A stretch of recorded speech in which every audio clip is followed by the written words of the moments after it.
the newsagents. Tony Blair had 5 pledges on his card. You have 6 today. Tony Blair had New Labour. You've got Change Labour. Tony Blair used to take his tie off at big events. I've spotted you don't have a tie on today.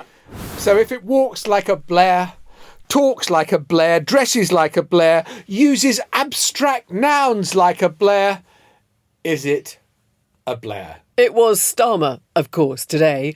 But is he Blair? A bit Blair? Or blah? Welcome to the newsagents.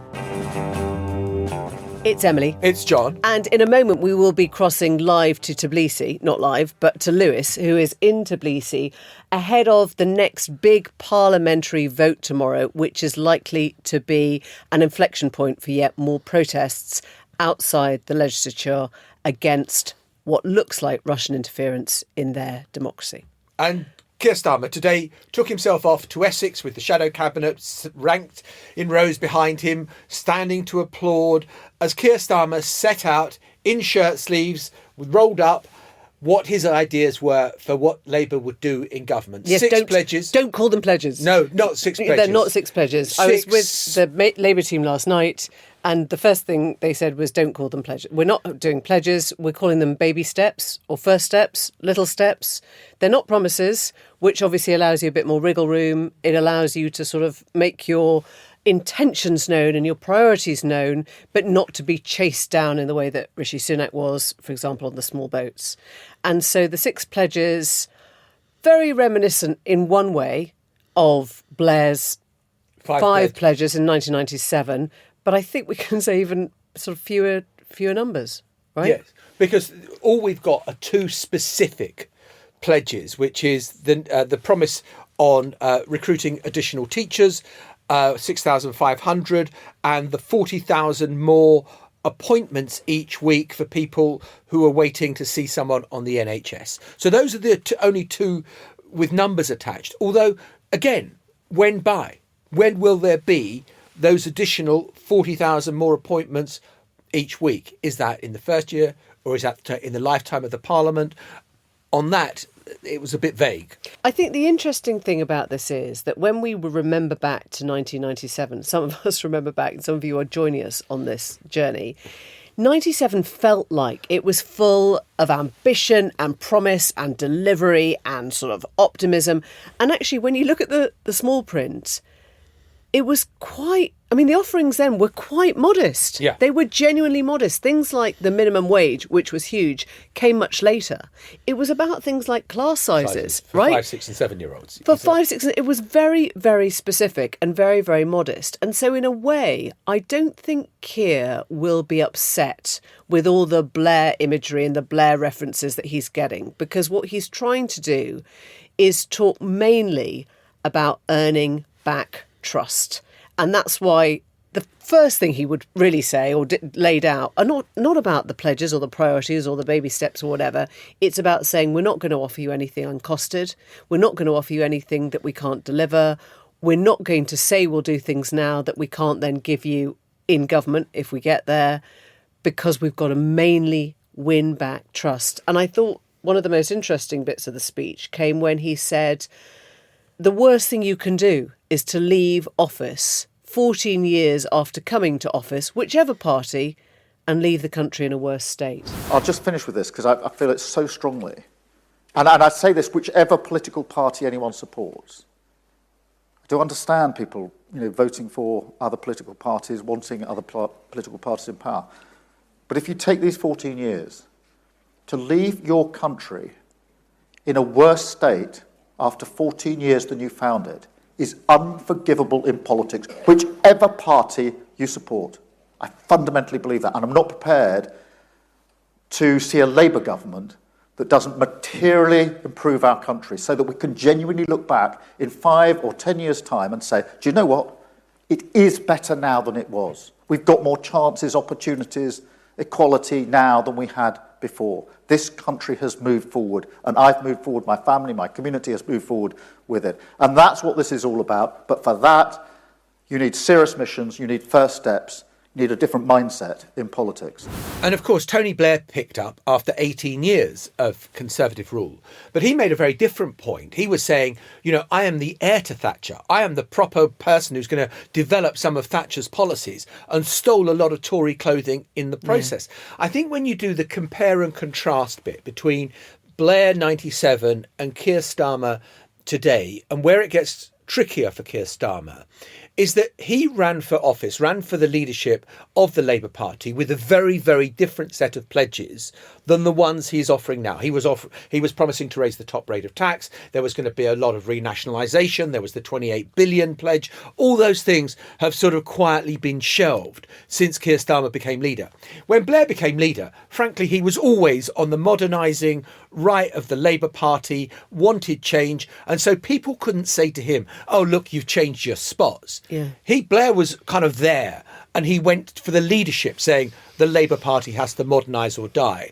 Keir Starmer is trying to present a modernised Labour Party, even though that wasn't who he was 4.5 years ago. Yeah, I mean, I guess what makes Starmer's job slightly easier is that he can point to something that frankly feels quite rotten at the moment. And when you hear him talking about the way the economy has stagnated, he used this very, very simple line about economic stability, which was, if you lose control of the economy, it's working people who pay the price. And then he just said, Liz Truss, right? Liz Truss epitomises the message that Keir Starmer is trying to tell you on the economy. And the other example he used, which I found really graphic, is when he was describing a visit to Alderhay Hospital in Liverpool. And he talks about the most frequent operation the doctors and nurses are doing there is removing the rotting teeth from children because there are no dentists. And there is something so visceral about this idea of children literally rotting in our country because they're not getting the medical help or the educational help or, quite frankly, the support they need, the dentistry they need. And so I think he's been very clever with some of the imagery. I mean, not that these aren't real life examples, they are, but he can point to things that are still quite painful for a lot of people. Your mortgage, the fact you haven't got a home, the fact that your kids' teeth are rotting, the fact that you can't get appointments, which may be what kind of completes the fact that, as we know, there is no money. They're not pretending there's any money to spend. There is no money to spend out there. But it's also the symbolism, isn't it? Because what politicians love to have is a counterpoint. And Liz Truss is the perfect counterpoint if you are an opposition leader. And, Keir Starmer can distance himself from that and say, this is just how abject the Tories became, in a way that Sunak can't. Yeah. Sunak knows that an awful lot of Tory members voted for Liz Truss. An awful lot of MPs voted for Liz Truss over him. Over him, exactly. So he's not in a position to say she was batshit crazy in a way that Keir Starmer can. Well, and to be fair, he's tried. I mean, famously, he's tried all of them. He's tried everything. He's tried everything. Yeah. Yeah. And so this was Keir Starmer's offer to the British people today. I think it's a kind of interesting debate about how much the pledge card for Blair in 97 made any difference at all. Frankly, the Tories were in the toilet anyway. Well, now, of course, it's very different because we can get the pledge card in digital form, downloaded into the wallet on our phones. So I hope everyone sitting at home has already downloaded their Labour pledge card. So I can have it wallet next to my season ticket for Tottenham. Exactly. And other things as well. Which you can look at more. Right. I mean, let's be frank about these things. But I think what else we picked up on was the kind of questions that he took from, the media, from reporters afterwards. And even though I think he must have been about 10 or 12, right? Yeah. Quite a few, all different publications, and everyone went on something different. He was asked about gender education in schools. He was asked about ambition. He was asked about child poverty. He was asked about the environment. And the one thing we noticed was that he pretty much shut down everything that wasn't part of the core messages. Yeah. So back to barnacles, if you like. He addressed all the questions, he took the questions, and then he ended every answer, thank you very much, which was just a way of kind of, we're done here. I also thought, in presentational terms, he seemed less brittle than he has sometimes seemed when he is on a platform and you've got that rather staccato style delivery. I thought he seemed much more relaxed, much more in his element. this was the moment, and you feel really this is, this week we have seen the starting gun being fired for the general election with Rishi's speech on Monday, this speech today, and we've got a long one, haul. isn't it? Yeah, it's going to be like a US election, and apparently Labour are planning a big spend on advertising and all the rest of it. I mean, it's not like a US election where your television screen would be absolutely bombarded with ads from the different campaigns. It's not going to be that. But billboards and the rest. Yeah, I was with Tory people last night who suggest, what does anyone know? None of us know. We've had this discussion since January, and we may, in fact, be having this discussion until December. But one sort of sense is that Rishi Sunak might wait until the last day of the Conservative Party conference to call the election. Takes us out of their conference into the sort of the November hall. The perfect platform. The perfect platform. Or you push it right back till January. So, just to your point, if we're already talking about pledges and pledge cards and wallets and baby steps, and Rishi's trying to reinvent the wheel and talk about defence and security, and we are still in May, God help us, it's going to be a long few months. Well, we are joined in the studio now by Tim Allen, who in 1994, when I was trying to write a book on Tony Blair, he was Tony Blair's press secretary and sent to body mark me, essentially, and make sure I wasn't getting my facts wrong. Co-author, I think. Yeah. He then went into Downing Street and then set up a moderately successful comms company called Portland Communications, and is still So the fact you've lived to tell the tale suggests that Tim was ultimately not unhappy with the book. Yeah, but we did have one or two fallings out along the way where maybe in the middle of the night he did threaten to destroy my career at one point. I did that for you. Big misunderstanding. All fine, all patched up after only 4 years of silence. How are you, Tim? Lovely to see you. Very nice to see you both. Very nice to be here. Did you think that it was Back to the Future? Listening today, wasn't it just Blair 2.0? I think there are big differences between now and 1997. I think that the mood in the country is different. I think 97 was a feeling of a generational election. It was a real kind of rock star candidate, and a feeling that there was a sort of movement of power from one generation to another. There was still a lot of kind of social conservatism around, and I think there was a great optimism about politics. There was a different economic situation as well. So I think it's important to remark on just what a different time it is now, as well as seeing this tactical similarities between having a pledge card then as now. But I think the differences are probably more important than the similarities. We get what you mean by rock star, and it was interesting in the room this morning when Blair was mentioned, and I think it was Ben Riley-Smith who asked that question. It all looks a bit Blair, and you could feel the warmth sort of when Blair was mentioned, which, to be fair, hasn't been the case for the last 20 years, right? He's been very, very out of fashion. And now I guess it sort of speaks to how relaxed Keir Starmer feels about Blair's position, that he's sort of going for this image.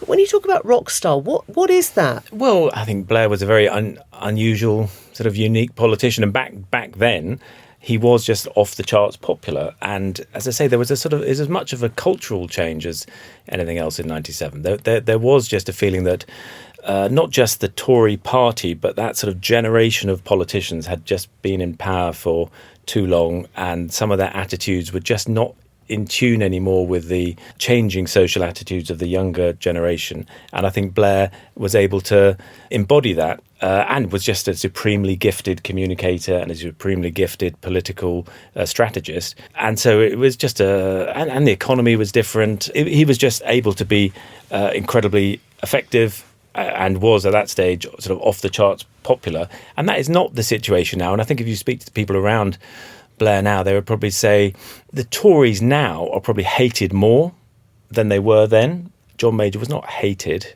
They hadn't sort of been through lots of prime ministers in a couple of months. They hadn't done lots of ridiculous things.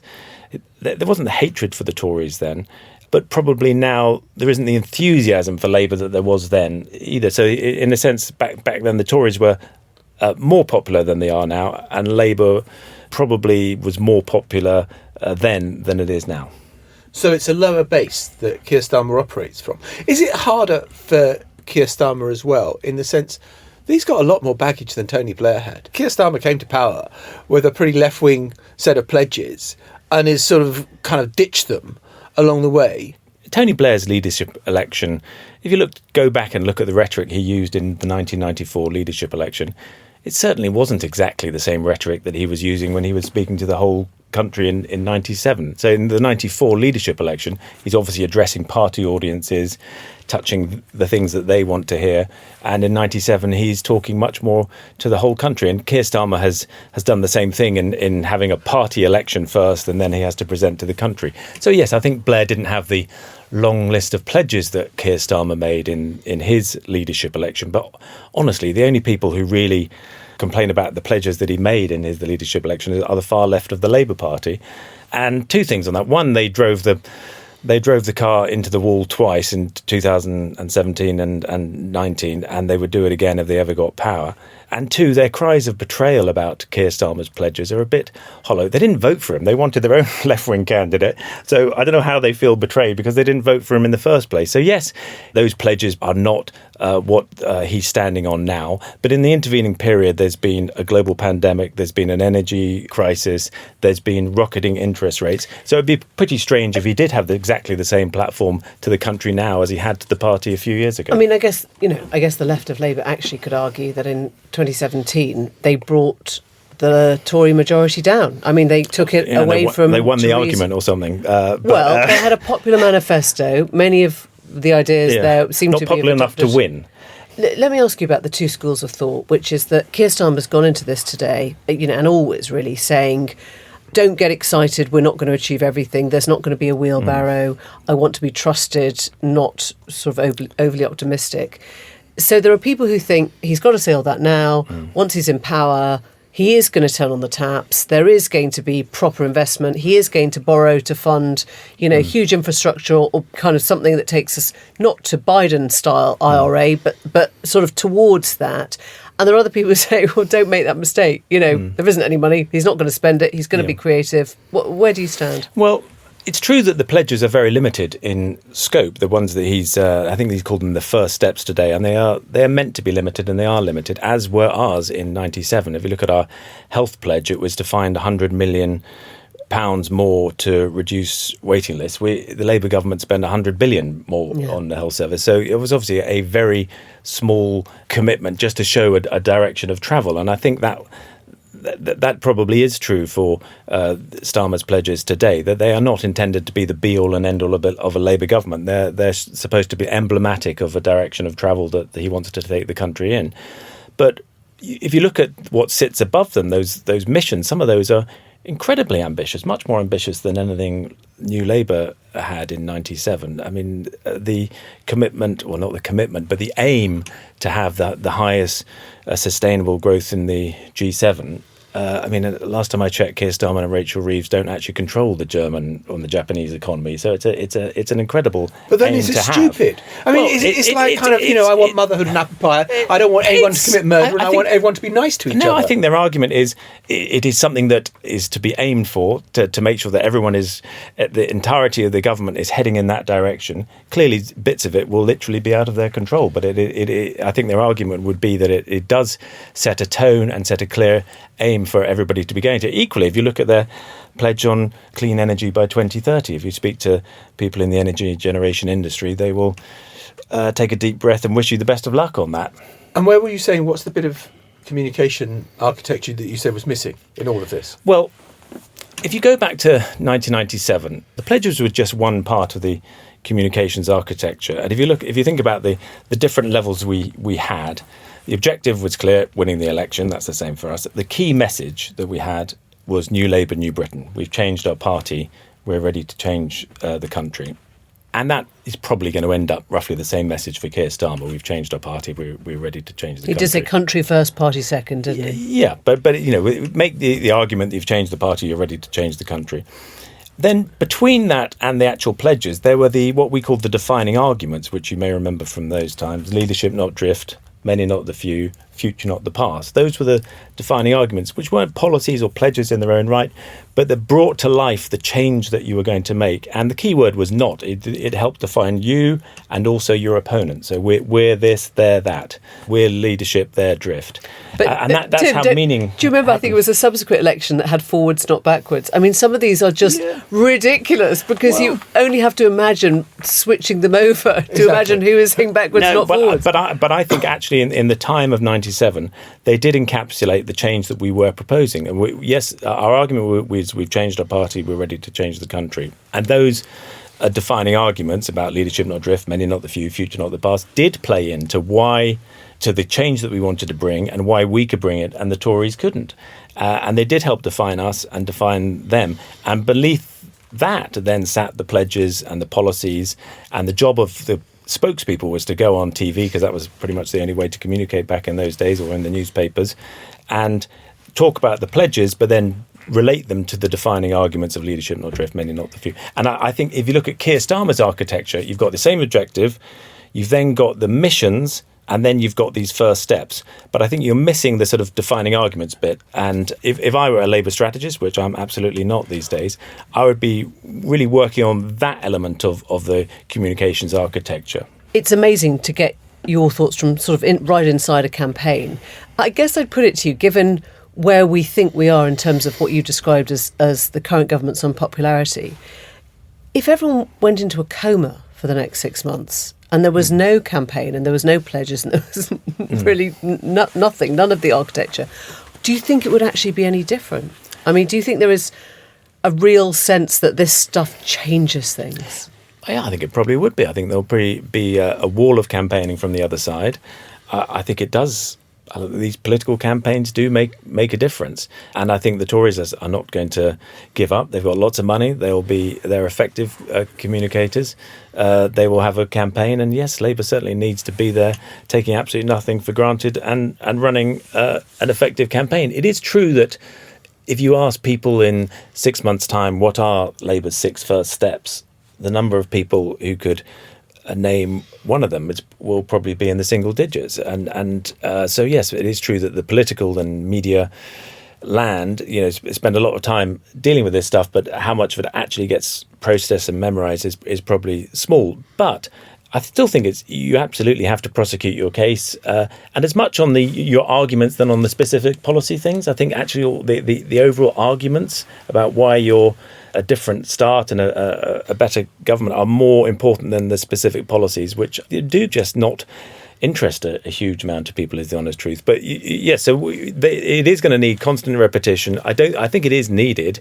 They are right to be warriors against complacency. The poll lead will definitely shrink, in my view, as campaigning gets underway, and the choice becomes not the question becomes not whether you like the government or not, as it is now in the polls, but whether who you want to run the country over the next 5 years, which is a different question. So I think at that point, the campaigning from both sides will be very important. And just on the question of Keir Starmer not being the rock star, does that matter? Does it actually probably help him that in these times where we're kind of don't really trust politicians that are that shiny and that glitzy and that glam, to have someone who's a bit more kind of, Someone said to me the other day that people don't want politicians who just bang on about their vision. If someone walked up to you in the street and said, "Let me tell you about my vision," you'd be quite worried about them. So you don't want too much glam. But I think he's got the mood right, which is that he is wanting to do very clear, simple things that is going to make the country better. And he may not be the most exciting human being on the planet, but he's got a hell of a story, and he's making a virtue of his gritty determination to get things done. And I think that is much more in tune with the times than sort of having the flashy first working parties. Class potentially Prime Minister since John Major, right? Yes, and I think probably the most working class shadow cabinet for years. Yes, and I think that is important, both in its own right, because I think it is important. But if you look at the top of the Labour Party, probably the most working class government possibly ever in this country, and I think that's important in the sense that the electoral calculations have changed. And back in 97, you had about 70% of the population who always voted for the same party. There was class-based voting. Our job was to take effectively a working class base support and try and extend it into the aspirational middle classes. And that was a lot of the campaign and a lot of the why Tony Blair was successful was his success in doing just that. If you look now, it's 30 or 40% of people don't change their votes. Class-based voting is much smaller than it was. And indeed, the problem that Labour has had over the last two elections is working class not supporting them. And if you look at Keir Starmer's tone and Rachel Reeves and other Pat McFadden and other people when they're speaking, it is about reattracting that support and getting back to the traditional mission of the Labour Party, which is why it must be standing up for working class people, not going down the dead ends of identity politics that really are more of interest to the Londony lefty liberals that also vote Labour. But it's really about attracting core working class support with core working class messages and sort of finding the overall mission of the Labour Party, which has somewhat got lost over the last few years. Tim, thank you so much. Thank you very much. Thanks, Tim. So obviously, at the end of yesterday's podcast, we covered the kind of assassination attempt on the Prime Minister in Slovakia. We've also covered this week what has been unfolding in Tbilisi outside the Georgian parliament and legislation that is being passed.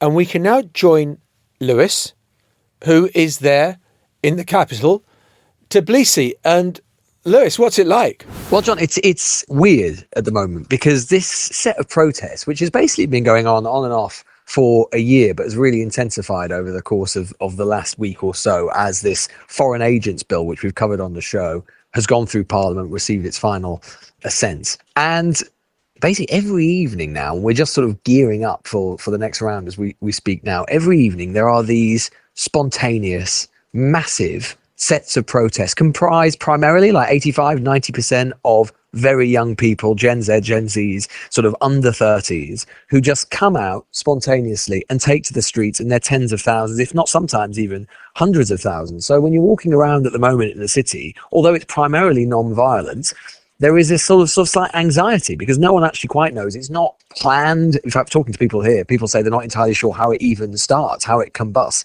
but it does every single night. So there's just a sort of sense every single night here, I think, of what's going to happen tonight, what's going to happen next, is Parliament going to be stormed again, and so on. But there's no doubt that it's going to keep happening, and no one really knows when it's going to stop. And the big vote, the next big vote comes tomorrow. I mean, there are flashpoints in these protests, aren't they, Lewis, that sort of chime in with what's happening inside the legislature?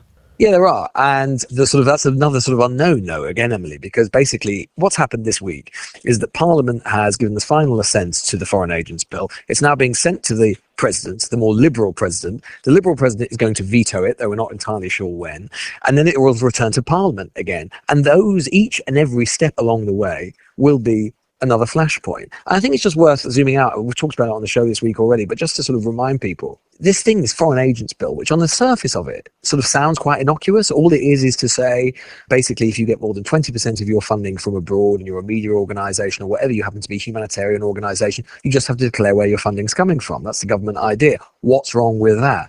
The weird thing about it is it's so much deeper and more profound than that, because it's basically a kind of a cipher, this bill, for two different directions for this country. What all of the opponents fear is that this is a bill which is basically totally imitated and modelled on the bill that went through Putin's Russia and the Duma some years ago. And the idea, the fear is that the government uses it to crack down on any organisation that they don't much like. So for the opponents here, who are primarily very young, they just see it that Georgian democracy, which is already in different ways shaky and volatile, is on the line. And that's what this bill is about. That's why it's so existential. It's about internal Georgian democracy, but it's also about which direction Georgia itself goes. Does it cling to Russia, or does it go in a more pro-European direction, which most of the population here want? I kind of feel like we've been on a crash course this week on Central European politics and Eastern European politics and the role of Russia post the Soviet Union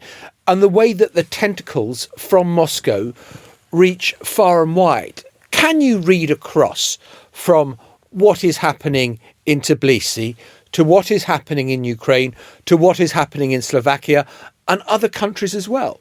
I think you can, John. And talking to people here, it does not take long at all before, whether it's Slovakia or Ukraine in particular, or indeed what happened here in Georgia back in 2008, the first of the sort of dominoes to fall when Putin invaded South Ossetia and Abkhazia.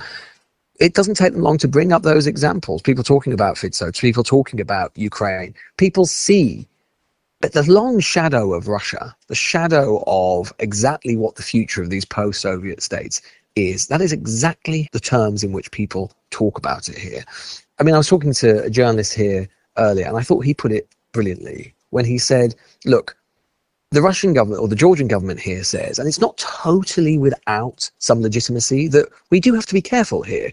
Yes, we want to be more pro-European. Yes, we see the long-term future of Georgia to be European. But we do have the bear, the Russian bear, on our doorstep. We're not like Ukraine. Ukraine have managed to put up a fight. Georgia couldn't put up a fight. If Putin decided to invade tomorrow, Georgia wouldn't be able to put up much of a fight. As he said, we don't want to poke the bear. But as a journalist said to me, that's all very well and good. But what is the point of peace without freedom, without justice? And that is how lots of people here, at least, and there are people who support this law as well, but the people who are opposing it, that is how they conceive it. And they do see it as a kind of transcontinental, kind of Eurasian type battle, the long game, if you like, the future of these post-Soviet states. So explain to me the sort of kind of lines within the Georgian parliament then.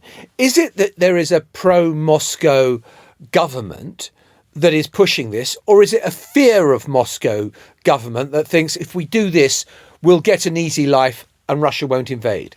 Yeah, see, I think this is one of the interesting things, John, and one of the differences actually with Ukraine. Because obviously in Ukraine, what you had before 2022 anyway, was basically a Russian bloc or pro-Russian bloc, mainly based in the east, and then a pro-Western bloc, mainly based in the west. That's kind of disappeared with invasion because they're all united against Russia now. But it's different in Georgia. Even the governing party, which is the Georgian Dream Party, which has basically been in office in one form or another for over a decade, even they basically say, or they claim to say anyway, that we want to be in the EU one day. And it doesn't matter about this law. This law won't stop us joining the EU. The EU says differently. But they all claim, because the majority here of the population is so pro-Europe and the idea of joining the EU in the end, even the government has to at least pay lip service to the idea that one day they want to join the EU. What the opponents of the government say is that this is just nonsense, that this is just a set of lies, that really they want to stay within the Russian orbit. And I think what has sort of surprised people here is that over the long term, over the last decade or so, the direction has been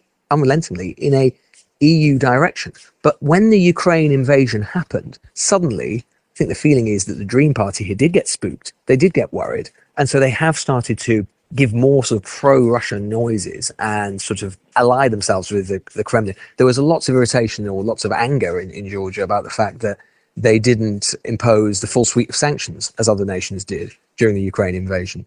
The thing they talk about more and more is that the regime here sounds, with each week and each month, more and more like Putin's regime, even aping the language of Putin's regime. So it's not as clear cut in terms of the divisions between, say, Ukraine, and it is more complicated, but basically the fundamental issues about the sort of self-determination, the future self-determination of the country are precisely the same. That is where the parallel is with Slovakia, with Ukraine, and with here.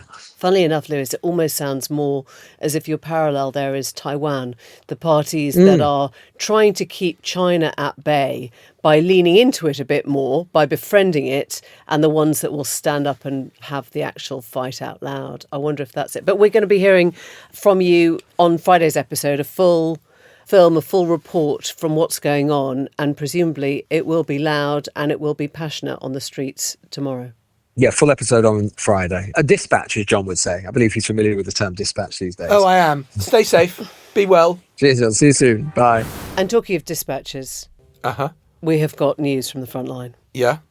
Go on. Oh, well, I put out a tweet earlier saying that I had a major announcement, and you were very cruel, because then you put up a tweet with me and what my pledges were, a la the baby steps, a la Keir Starmer, my baby steps, that I wanted more holiday time. What else was it? Oh, I don't know. My antisocial behaviour, probably. And yeah, your antisocial the end behaviour. Of Arsenal. Yeah, exactly, and the end of Arsenal. None of which has come true. Anyway, yes, I've got a book coming out in September, and it's called Strangeland: How Britain Stopped Making Sense, and it's about coming back from the US in 2022, at the beginning of 2022, and thinking, oh my God, what the hell has just happened to Britain? It was the year when we had 3 prime ministers, we had a chancellor for 5 days, an education secretary for 1. Britain seemed to be falling apart. And there was just a kind of whole series of things where you thought, what has happened to this country? And so that is what the book is about. It's out. Why are you laughing? Because I just realised I was looking at it. I haven't seen it written down before, and I thought it was called Strangerland. Like, Strangerland, Strangerland, Strangerland. I've got Can to you read? I'm going to have to reconfigure my thoughts on this. So she did say to me just before we started recording, why is your book called Strangerland? And I thought, sorry, it's not called Strangerland. It's called Strange Land. Well, we're very excited about your little bookie wookie and It's can't not wait. don't patronise me with Little Bookie Wookie. It's a very good book. It's going to be available from the 26th of September. And you're going on tour. And I'm going on tour as well. You can pre-order the book now from the link in the show notes. Also a limited, highly sought after number of signed copies if you pre-order now from Waterstones. Excitement doesn't end there. As Maitlis says, I'm going on tour. I'm going to be in Richmond, Bath, Cambridge, London, Harrogate, Warwick and Edinburgh. And you can access priority booking with Fane Productions. Go to fane.co.uk/John-Sopel or click the link in the show notes and enter the code NEWSPRIORITY to unlock priority booking. Do you want any more on this, or have you? Well, I'm just trying to work out whether the book tour counts as holiday. No, or it does whether not. It's holiday plus, but we're not going to see you, are we, at all? I am going to do the podcast and then rush around the country. Hurtle. Rush around Strangerland. Bye. It's called Strangeland. Not I'm really. going to re-educate Maitlis after this show. Bye-bye. Bye. The Newsagents. This is a Global Player original podcast.